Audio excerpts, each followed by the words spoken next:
नमस्कार बंधुरा RRG cooking चैनेले आपनादेर सबाइके स्वागत। आज निये हाजिर हलाम बांग्लादेशेर एकटा जनप्रिय रेसिपि डिम भुना रेसिपि निये। तो चलुन शुरू करा जाक। आमी एखाने 4टे सेद्ध डिम खोसा छाड़िये नियेछि और आमी डिमगुलो फ्रिज थेके बेर करे सेद्ध दियेछिलाम, ताई खोसा छाड़ाते गिये एकटु छाल उठे गेछे। एखन डिमगुलोते आमी एकटा छुरिर साहाज्ये गागुलो चिड़े नेब।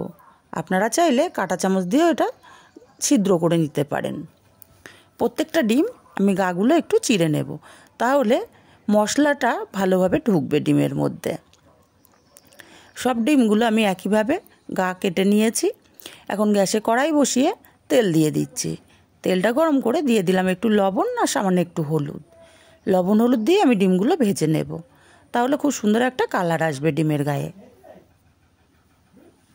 डिमगुलो उल्टे पाल्टे भेजे नियेछि। एबारे डिमगुलो आमी नामिये नेब।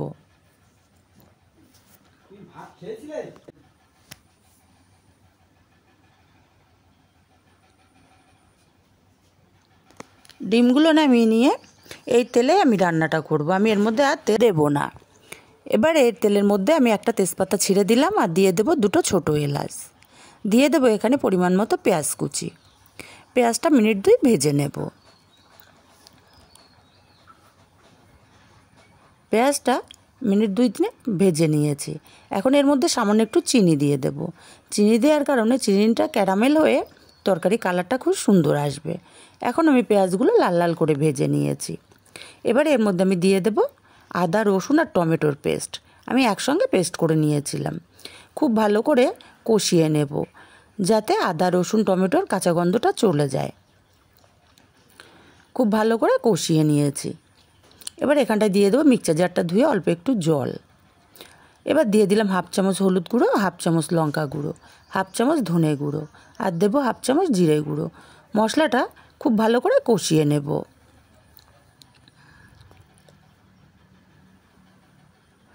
মিনিট 3-4 ধরে মশলাটা খুব ভালো করে কষিয়ে নিয়েছি। এখন এখানে দেব আমি স্বাদ মতো লবণ।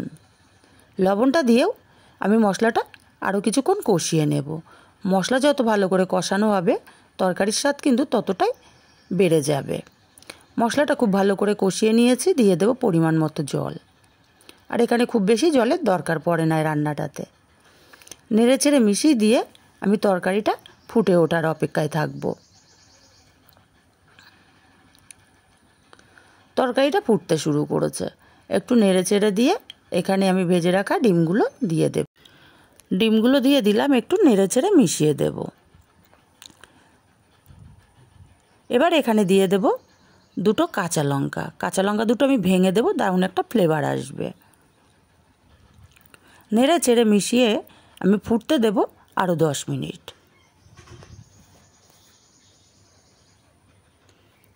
10 মিনিট পর আমি ফিরে আসছি।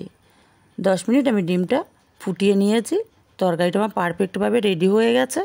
আপনারা চাইলে এখানে গরম মশলার গুঁড়ো, ধনেপাতা ব্যবহার করতে পারেন, তবে আমি গরম মশলার গুঁড়ো দেব না। আমি এখানে দিয়ে দেবো হাফ চামচ ভাজা ধনে আর জিরে একসাথে গুঁড়ো করে রেখেছিলাম। যেহেতু আমি গরম মশলা ফোড়নে দিয়েছিলাম তাই আমি এখন গরম মশলা দিলাম না। এবার নেড়ে চেড়ে মিশিয়ে নামিয়ে নিলে রেডি বাংলাদেশের স্টাইলে ডিম ভুনা। রেসিপিটি ভালো লাগলে অবশ্যই চ্যানেলটি সাবস্ক্রাইব করে আমার পাশে থাকবেন। লাইক কমেন্ট করতে ভুলবেন না।